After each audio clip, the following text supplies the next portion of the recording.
আপনিও কি শুনেছেন যে বহু বছর আগে পৃথিবীর সব দেশেই নাকি হিন্দু ধর্ম ছিল? কিন্তু এই ধারণার পেছনে ইতিহাস কি বলে, চলুন সত্যিটা জেনে নিই। ঐতিহাসিক তথ্য অনুযায়ী হিন্দু ধর্মের উৎপত্তি হয়েছিল আমাদের ভারতীয় উপমহাদেশে। একসময় ব্যবসা বাণিজ্য ও সংস্কৃতির মাধ্যমে এটি ইন্দোনেশিয়া, কম্বোডিয়া বা থাইল্যান্ডের মতো দক্ষিণ পূর্ব এশিয়ার কিছু দেশে ব্যাপকভাবে বিস্তার লাভ করেছিল। কিন্তু ঠিক একই সময়ে পৃথিবীর অন্যান্য প্রান্তে তৈরি হয়েছিল নিজস্ব সভ্যতা।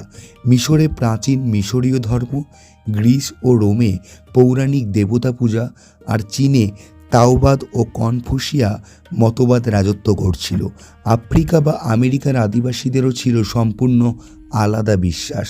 তাহলে এই ধারণা এলো কোথা থেকে? আসলে হিন্দু ধর্মের অপর নাম সনাতন ধর্ম, যার অর্থ চিরন্তন সত্য।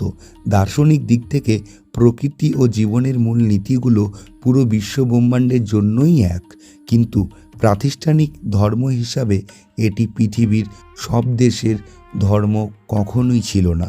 ঐতিহাসিক এই তথ্যটা আপনার জেনে কেমন লাগলো কমেন্টে জানান, এবং এমন আরও অজানা সত্য জানতে এখনই সাবস্ক্রাইব করুন।